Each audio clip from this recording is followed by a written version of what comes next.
하나님의 말씀은 에베소서 4장 22절부터 24절까지입니다.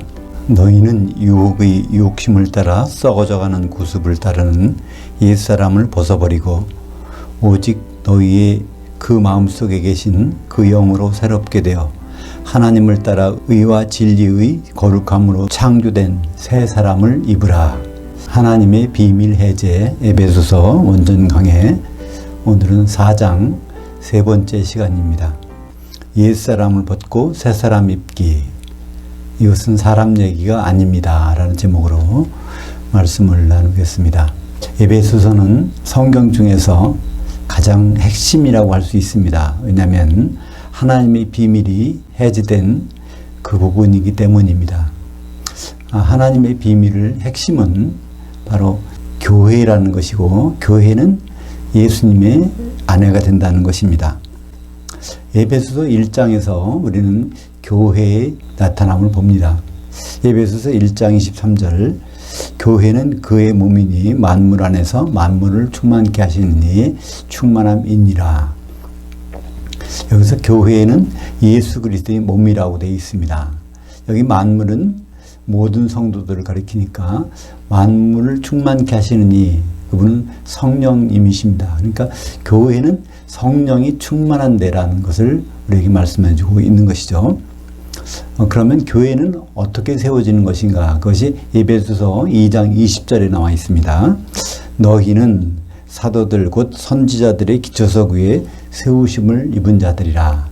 그래서 교회는 사도들의 터후에, 사도들은 여기서 선지자들과 동격입니다. 그러니까 사도들이 있고 선지자들이 있는 것이 아니라 사도들은 선지자의 역할을 하는 사람으로서 그 위에 교회가 세워진다는 말입니다. 에베소 3장에 가서는 3장 5절에 이제 그리스도의 비밀은 그의 거룩한 사도들 곧 선지자들에게 성령으로 계시된 것 같이 다른 세대에서는 사람들의 아들들에게 나타나지 아니하셨으니, 그래서 사도들과 구약의 선지자들은 다른 것입니다. 구약의 선지자들에게는 그렇게 알리시지 않았다는 거예요.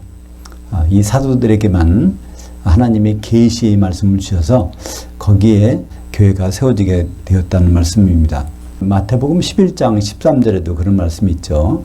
모든 선지자와 율법은 세례 요한 때까지니. 그래서 구약 성경과 신약 성경을 구분하셨습니다. 우리 예수님이. 교회는 구약 성경의 기초석 위에 세워지는 것이 아니라 신약 성경이 기초석 위에 세워지는 것이라고 분명히 말씀하셨죠. 에베소서 4장에 가면 3절에 평안에 매는 줄로 성령이 하나 되게 하심을 힘써 지키라. 그래서 성령의 역할이 나옵니다. 교회는 성령이 충만한 곳인데 그 충만함이 왜 있는가? 그 충만한 성령을 통해서 바로 성도들이 하나가 되어야 된다는 것입니다. 그 하나가 되는 방법론이 4장 16절에서 나오죠. 그에게서 온 몸이 각 마디를 통하여 도움을 받음으로 연결되고 결합되어 각 지체의 분량도 역사하여 그 몸을 자라게 하며 사랑 안에서 스스로 세우느니라. 그래서 이 교회를 사람의 몸에 비유했는데 이 몸에는 머리의 뜻대로 지체가 움직입니다. 바로 그 머리가 바로 예수 그리스도. 그 몸에는 이 지체들이 붙어 있는데 지체들이 각각 역할을 하기 위해서는 그 마디의 역할이 중요합니다. 마디 역할하는 것이 바로 사도들이죠. 그 사도들을 통해서 지체가 한 몸을 이루게 되는 것인데 그것은 바로 사랑 안에서 세우느니라. 그것도 스스로 세우느니라. 그때 사랑은 이 세상 사랑이 아닙니다. 아가페 사랑으로 스스로 세워진다는 것이죠.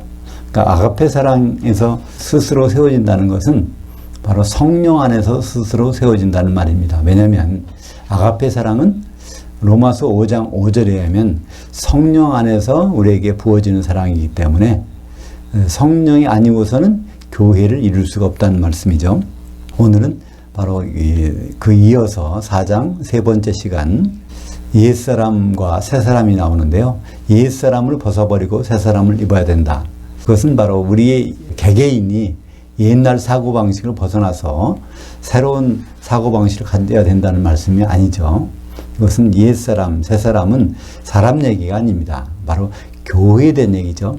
이 교회가 참된 교회, 진정한 교회가 되기 위해서는 옛날 방식을 버리고 완전히 새로운 사람으로, 새로운 인격체로 나타나야 된다는 것을 말씀하고 있는데요.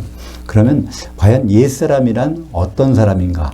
그것이 오늘 에베소서 4장 17절부터 19절까지 나옵니다. 17절로 보면요. 그러므로 내가 이것을 말하며 주 안에서 증언하노니 이제부터 너희는 그 이방인들의 그들이 마음속에 허망한 것으로 행함같이 하지 말라. 그러니까 이방인의 특징은 예수님 안에 있기 전에 특징은 그 마음속에 허망한 것이 있다는 것입니다. 이 세상의 사람들의 마음속에는 허망한 것, 또 이 세상적인 교회 가운데는 있는 것은 허망한 것이라는 것이죠. 그 허망한 것은 결국 이 세상에 있는 모든 것입니다. 왜냐하면 이 세상 것은 허망하죠. 결국은 다 없어질 것입니다. 근데 그것을 오늘 4장 17절에서는 그들의 마음 속에 있는 허망한 것이라는 표현을 했는데, 이 마음이란 말이 헬라어는 누스란 말입니다. 헬라어에는 마음을 나타내는 말이 단어가 두 종류가 있는데요.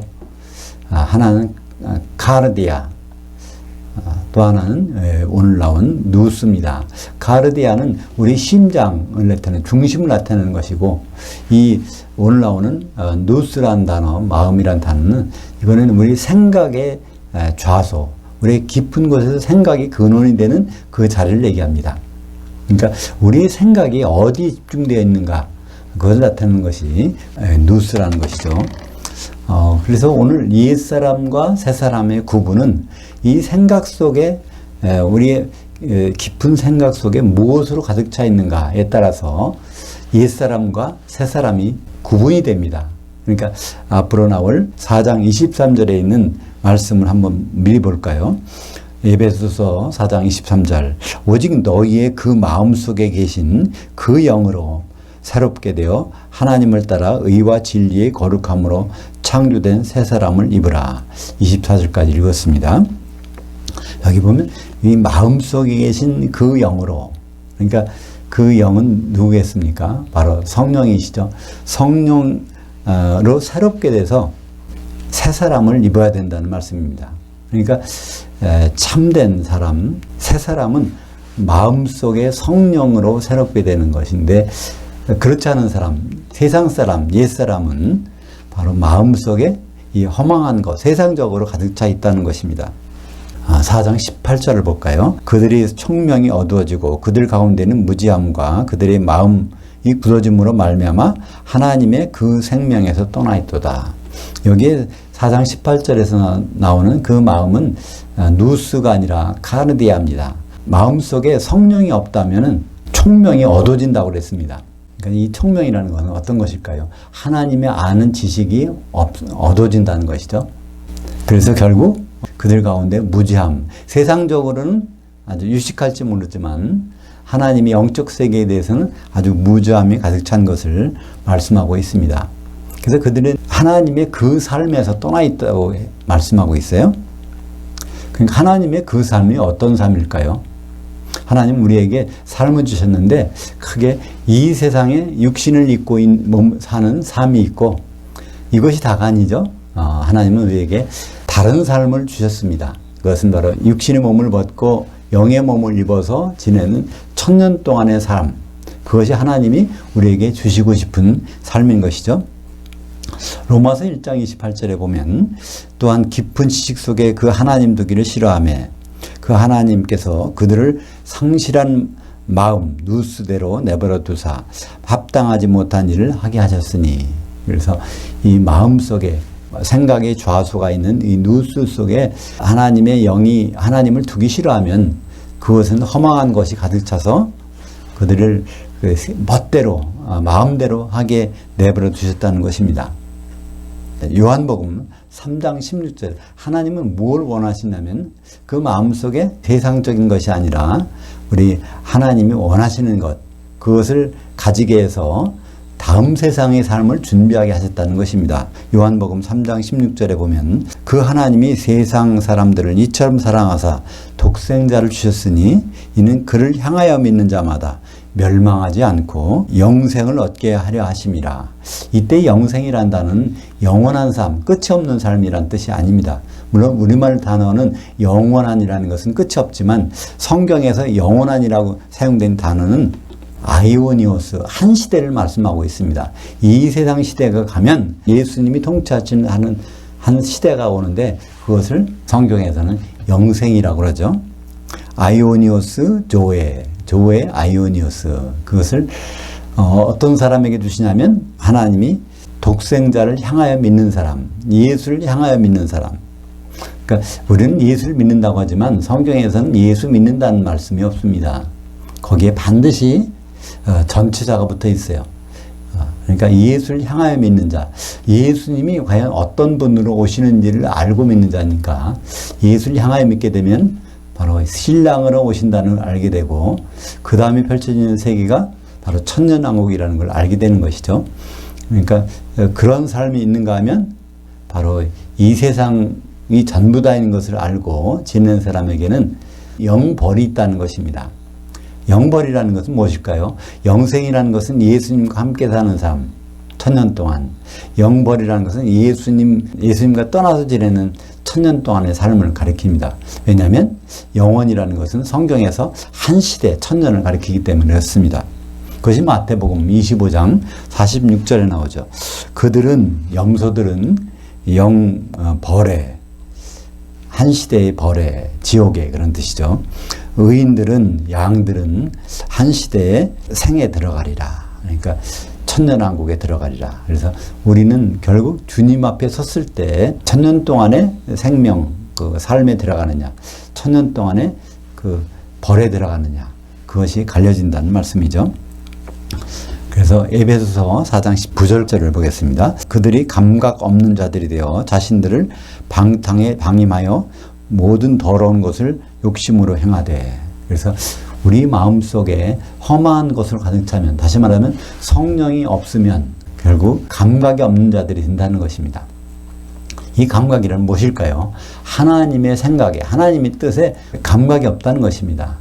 잠언서 20장 27절에 보면 사람의 영은 여호와의 등불이라 사람의 깊은 속을 살피느니라. 그래서 우리 영이 살아나야 그 영에 하나님의 성령이 부어주셔서 우리의 깊은 속을 비춰주게 되고, 그래서 이 감각이 살아나는데 그 영이 살아나지 않는다면 성령이 빛비침이 없으니까 결국은 감각 없는 자가 되어서 자기 멋대로 산다는 것입니다. 그것이 바로 성경에서는 방탕이라는 말을 씁니다. 방탕이라는 것은 절제가 없는 삶이라는 뜻인데 하나님의 법도에서 벗어나는 삶을 자연스럽게 살고 된다는 것이죠.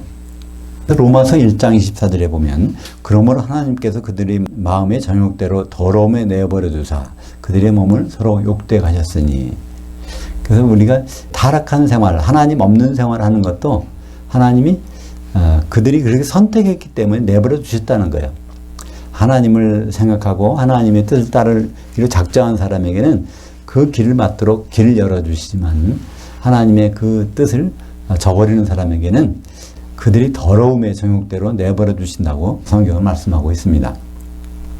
그래서 우리는 거듭나서 생활한다는 것 얼마나 중요한 것인지 알고 있죠. 이 거듭나게 되면, 영이 살아나게 되면 우리 영이 없어지고 성령이 내 속에 들어오는 것이 아닙니다. 성령이 주인 되시는 것이 아니죠. 주인은 어디나 납니다. 그러나 우리 영 속에, 영 위에 성령이 들어오셔서 그 성령의 빛비침을 비춰주시는 것이죠. 그것이 로마서 8장 16절에 있습니다. 성령이 친히 우리 영과 더불어 우리가 하나님의 자녀인 것을 증언하시나니. 우리가 하나님이 아버지시다, 하나님이 우리를 낳으셨다, 그런 걸 어떻게 합니까? 그 성령이 알려주신다는 거예요. 어떤 사람에게? 영이 살아난 사람에게. 그래서 우리 영과 성령은 별개입니다. 그러나 우리 영이 살아나야 성령께서 빛비침을 비춰주시는 것이죠. 그래서 오늘 이제 결론 부분이 나오는데요. 4장 20절 보겠습니다. 오직 너희는 그리스도를 그같이 배우지 아니하였느니라. 그러니까 옛사람을 벗고 새사람을 입어야 되는 건데 예수님이 우리에게 가르쳐 주신 것이 있다는 거예요. 그것이 무엇일까요? 예수님이 우리에게 가르쳐 주시고 우리가 배워야 되는 것. 마태복음 11장 29절 나는 마음이 온유하고 겸손하니 나의 멍에를 메고 내게 배우라. 그리하면 너희 혼들이 중관심을 얻으리니.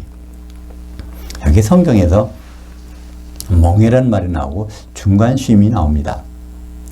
이 중관심부터 볼까요? 이것은 아나파우시스라고 하는 것인데 우리는 보통 예수님을 만나면 마음의 평안을 얻는다, 안식을 얻는다. 그래서 예수 믿는다 그러는데 여기서 마태복음 11장 29절에 나오는 중간쉼이라는 것은 그런 말씀이 아닙니다. 이 세상에는 쉼이 없어요. 바로 참된 안식은 주님과 같이 사는 삶 속에 있습니다. 앞으로 올 그런 삶이 있습니다. 그러니까 주님과 사는 것이 참된 삶인데 그 중간에 어떤 쉼이 있다는 거예요. 이 쉼이 어떤 쉼일까요? 그것은 우리가 육신의 몸을 벗고 주님을 만날 때까지 그 시간을 가리킵니다. 요한계시록 14장 13절 하반절에 보면 주 안에서 죽는 자들은 복이 있도다 하시며 그 영이 이르되 그러하다 그들이 수고를 그치고 중간에 쉬리니 아나파우어 이는 그들이 행한 일들이 따름이라 하시더라. 그러니까 사람이 예수님 안에서 죽게 되면 중간에 쉼을 갖고 쉽게 말하면 하프타임을 갖죠. 축구 경기나 운동 경기를 보면 하프타임이라는 것이 있죠. 전반전, 후반전 사이에 하프타임이 있습니다. 그건 이제 잠깐 쉬는 것이죠. 그 다음에 일들이 따릅니다. 그러니까 바로 주 안에서 죽게 되면은 중간 쉼을 주시고 이제 부활에서는 후반전을 갖게 된다는 말씀이죠. 우리의 인생, 이 세상에 태어나서 살다가 죽는 것, 그 전체의 삶은 인생 전체가 아닙니다. 인생의 일부분이고 전반전입니다. 그래서 우리가 예수 믿는 것은 우리가 이 후반전이 있기 때문에 예수를 믿는 것이죠. 후반전을 위해서 전반전에 어떻게 삶을 살아가야 될 것인가. 그것이 바로 성경에서 우리에게 말씀해 주고 있는 것이고 그것이 예수님께 배우는 것이고 예수님께서 우리에게 가르쳐 주시고자 하는 것입니다. 그래서 이 예수님이 멍에를 메고 하는 말씀이 나옵니다. 이 멍에는 무엇일까요? 이 중동 지방이나 유럽에서 보는 멍에라는 것은 반드시 둘이 쥐게 되어 있습니다. 그러니까 예수님의 멍에를 지는 것, 그건 예수님의 일을 같이 하게 되는 것이죠. 예수님의 일은 무엇일까요? 예수님의 일은 마태복음 16장 18절에 너는 베드로라 내가 이 반석 위에 내 교회를 세우리니. 그래서 예수님의 일은 교회를 세우시는 것입니다. 그러니까 교회라는 그것을 이루기 위해서 하는 것이 예수님의 멍에로 표현되어 있고 그것이 다른 말로 교회 생활이라고 할 수 있는 것이죠. 요한계시록 6장 5절에 보면 그 멍에라는 단어가 나옵니다. 첫째인, 둘째인, 셋째인, 넷째인 나오는데 그 셋째인을 떼실 때 그 멍에가 나오는데 그 멍에라는 단어는 헬라어로 쥐고스입니다. 그 쥐고스를 요한계시록에서는 그것을 저울이라고 번역했어요. 성경에는 쥐고스가 여러 곳 나오는데 전부 다 멍에입니다. 그 요한계시록에서만 이상하게 그걸 저울이라고만 번역했어요. 그것은 번역한 사람들이 생각이 그땐 기근이 오니까 그 저울에 따라서 뭘 재나 보다.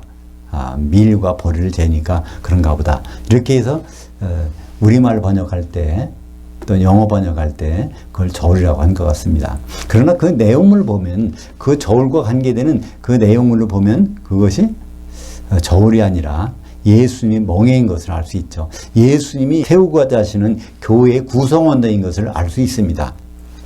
요한계시록 6장 5절에 보면 셋째인을 떼실 때 내가 들으니 셋째 생물이 말하되 오라 하기로 내가 보니 거운 말이 있는데 탄 자가 손에 저울을 가졌더라. 그러니까 저울에 가졌다고 했는데 저울은 멍에를 가졌더라. 그러니까 멍에 속에 들어있는 내용들을 설명하는 것이 그 다음에 나옵니다.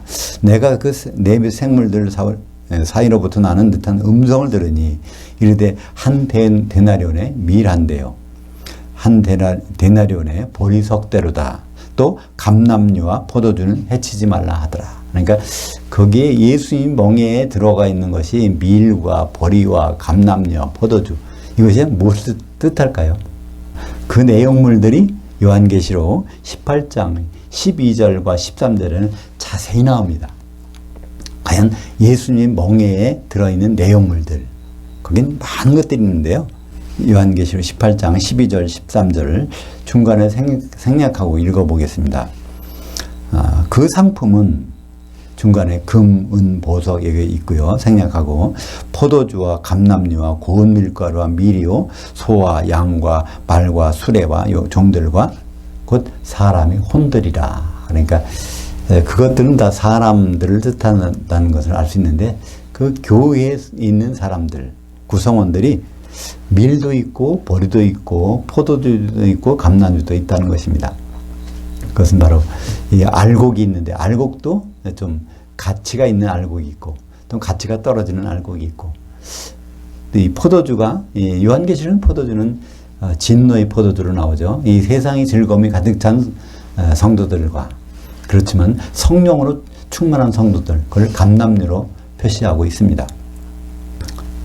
그래서 이러한 성경 전체는 교회에 대해서 말씀하고 있는 것이죠. 요한계시록 성경의 마지막인 요한계시록도 교회에 대해서 말씀하신 것입니다. 요한계시록 22장 16절에 보면 나 예수님이 요한계시록 처음으로 자기의 신분을 밝히십니다.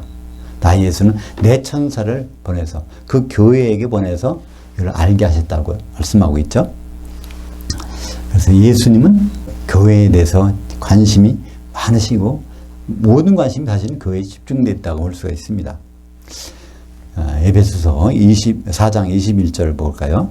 진리가 그 예수 안에 있는 것 같이 너희가 참으로 그에게서 듣고 또한 그 안에서 가르침을 받았을진데, 여기서 너희는 성도들이죠. 우리가 예수님 안에서 듣고 예수님 안에서 배웠다고 말하는데 우리는 예수님 얼굴도 못 봤는데 여기서는 그 안에서 듣고 배웠다고 하네요. 이것은 무슨 말씀일까요? 보면 진리가 그 안에 있다고 말씀하고 있습니다.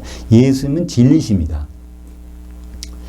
요한복음 4장 14장 6절에 나는 바로 길이요 진리요 생명이니 나로 말미암지 않고는 아버지께로 올 자들이 없느니라. 그래서 하나님 아버지께로 가는 자, 하나님 아버지를 만나려고 하는 자는 바로 예수님을 통하지 않고는 만날 수가 없죠. 근데 예수님이 가셨는데 어떻게 만날까요? 네, 그분의 이름으로 보내주신 분이 있습니다. 그분이 진리의 성령이시죠. 여기 바로 오늘 4장 11절에도 진리가 예수 안에 있는 것 같이 예수님은 진리셨습니다. 진리란 말의 뜻이 무엇일까요? 보통 진리를 참된 지식이라고 생각할 수 있는데 그렇지 않습니다. 진리를 알레테이아라는 말을 씁니다. 알레테이아, 그건 두 단어의 합성어죠. 아라는 것은 헬라어에서 아니다, 부정의 뜻이 있고요. 레테이아라는 것은 란다노에서 온 말입니다. 란다노라는 것은 숨기다, 감추다. 사실은 이 세상의 모든 것은 사실 진리가 아닙니다.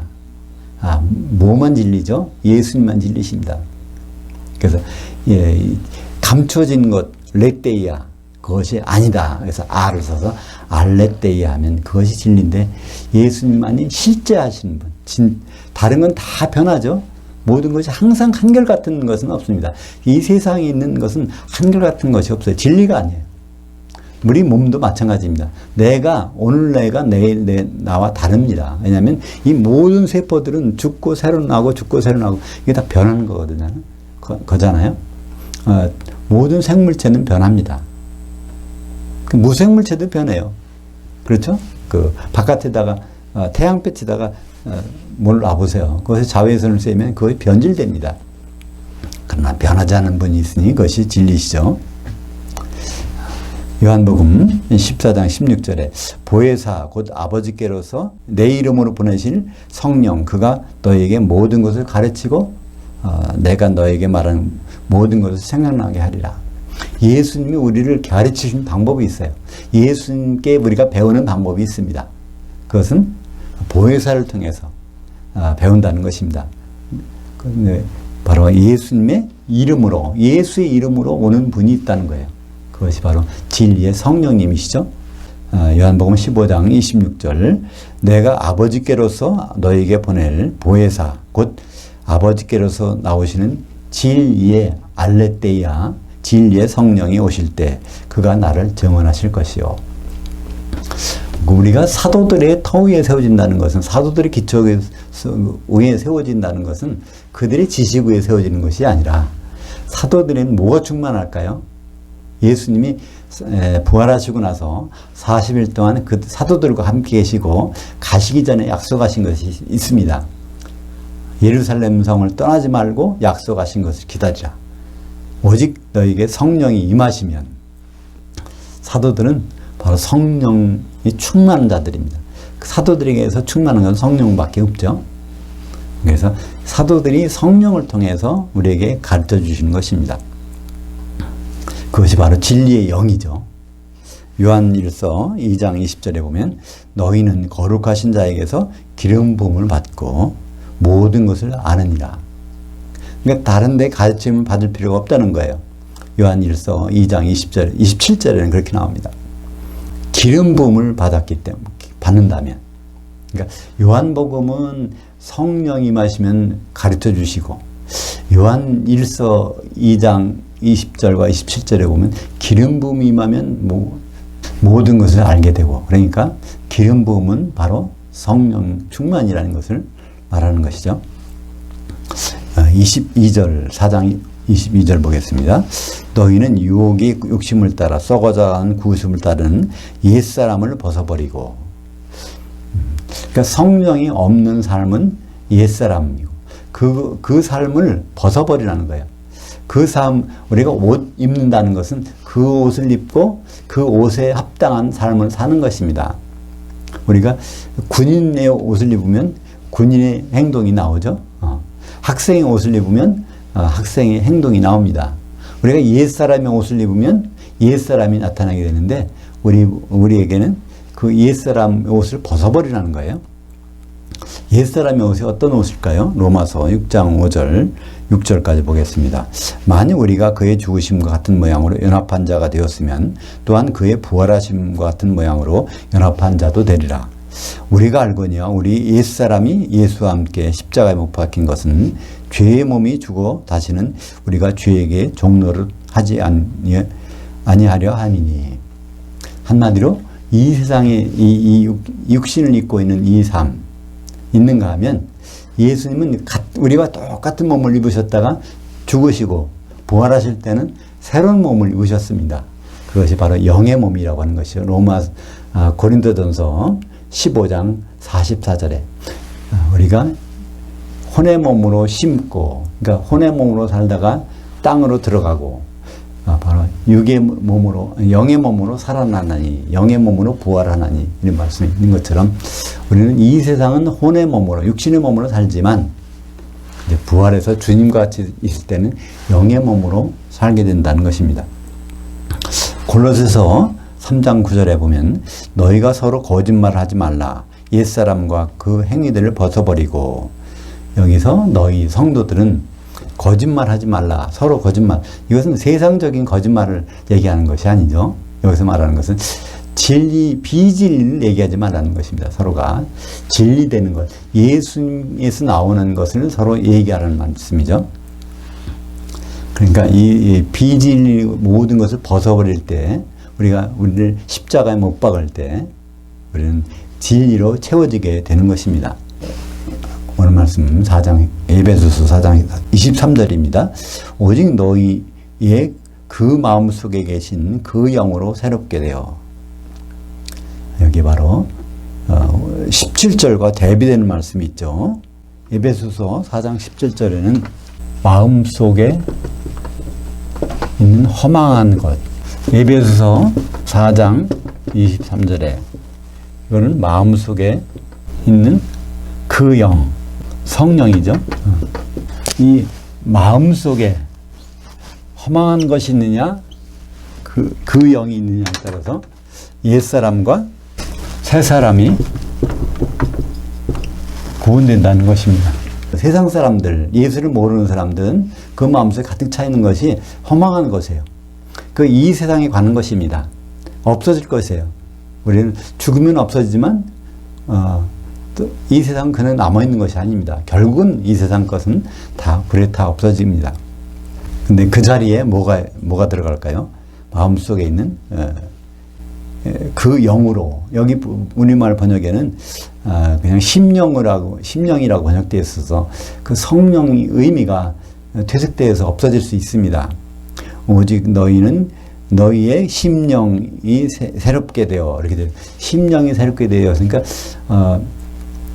그냥 우리의 마음이 새롭게 된다. 우리가 보통 작심삼일이다 그런 말씀이 있죠. 우리가 마음을 새롭게 먹어야 되겠다.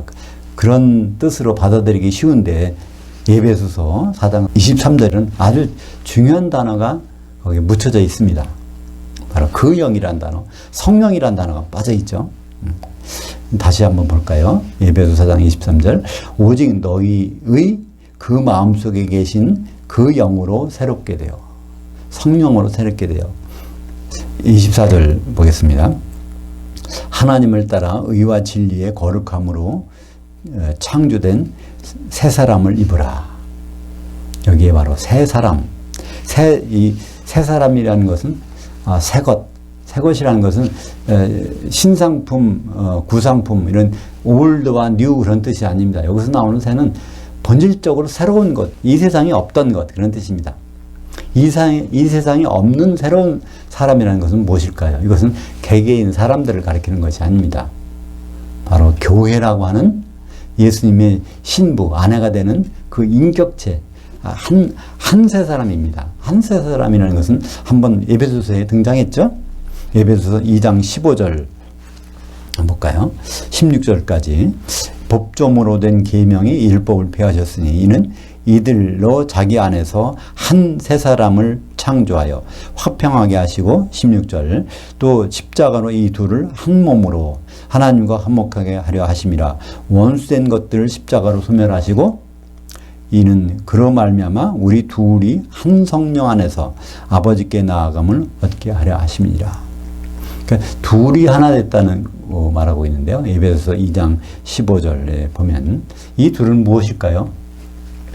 이방인 성도들과 유대인 성도들. 그것은 에베소서에서는 이방인 성도들은 뭐라고 표현하죠?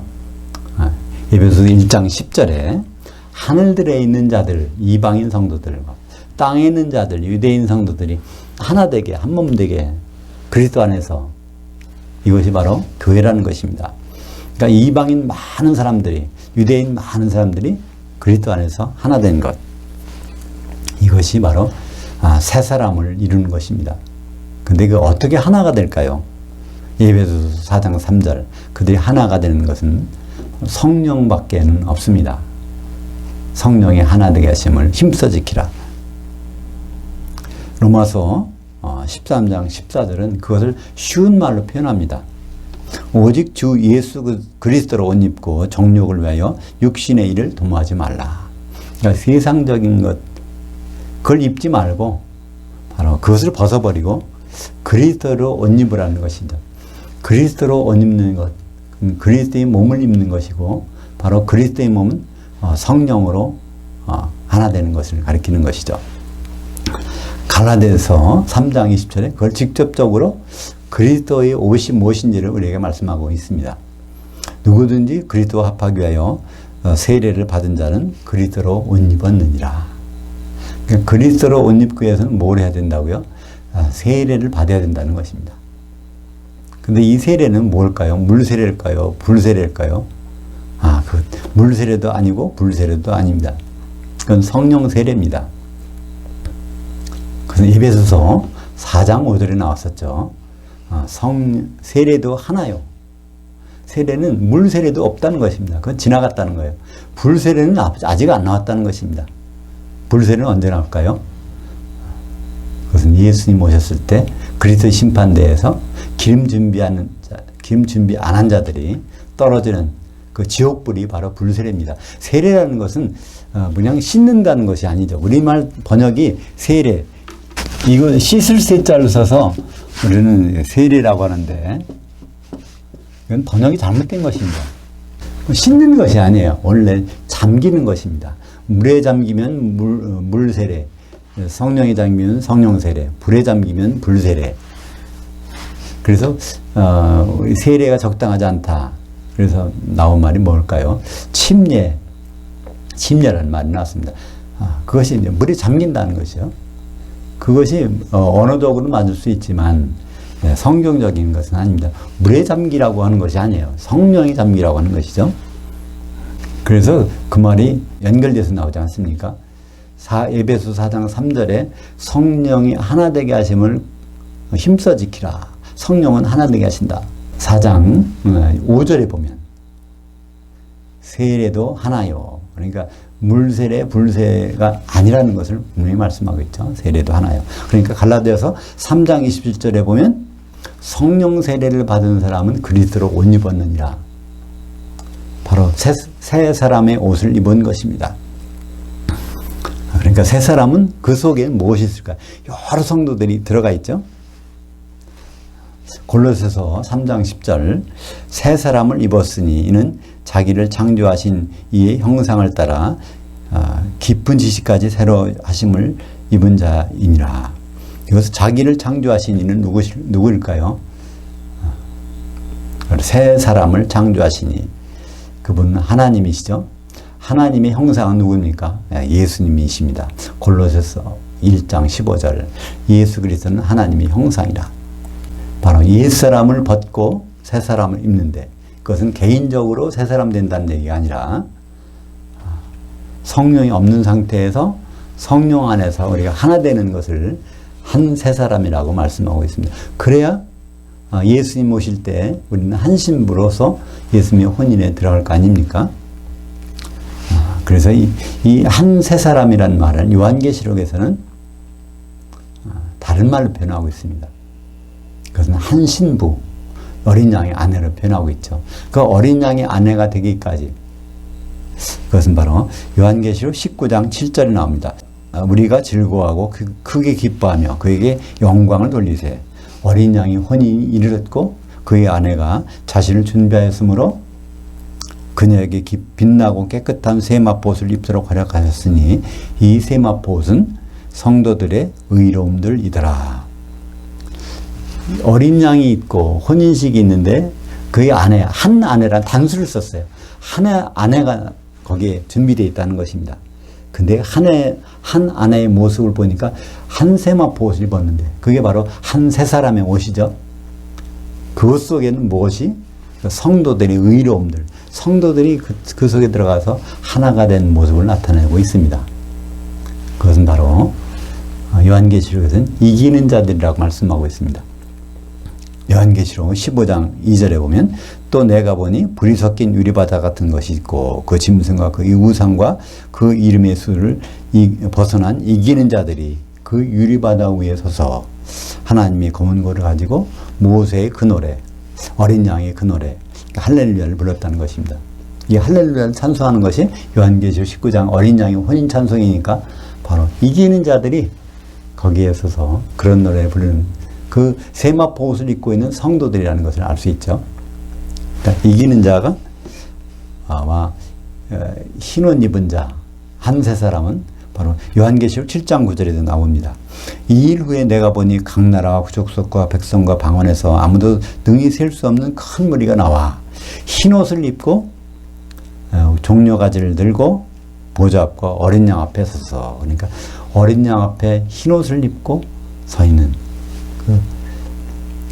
큰 무리가 한 세마포 흰 옷을 입고 서 있다는 거예요. 그 흰 옷을 입은 자, 한 세 사람, 그것이 과연 누구일까요? 요한계시록 3장 5절에 이기는 자는 이와 같이 흰 옷을 입을 것이요 내가 그 이름을 생명책에서 결코 지우지 아니하고 그 이름을 내 아버지 앞과 그의 천사들 앞에서 시인하리라. 이기는 자가 흰옷을 입고 그것을 한세마포, 흰옷은 한세마포는 한 벌이니까 그것을 그 속에 들어가 같이 입는 것.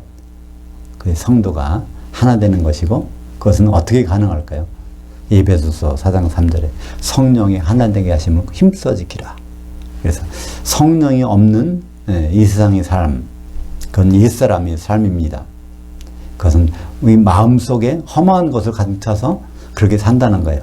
그러나 그 마음속에 성령이 들어가 계시면 그것이 바로 한 세 사람을 이루게 되고 그 한 세 사람은 어린 양의 혼식에 그의 아내로 나타나는 것입니다. 우리가 그러면 결국 한 세 사람을 입기 위해서는 성령 안에 있어야 되고 성령은 누구에게 보여주십니까?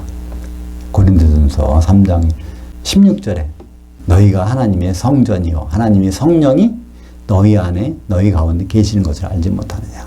그분을 향하여 믿을 때 예수님이 신랑을 오신다는 사실을 분명히 믿을 때 우리는 성령의 기름을 준비해서 하나 되는 자리에 들어갈 것입니다. 기도하겠습니다. 하나님 아버지 감사합니다.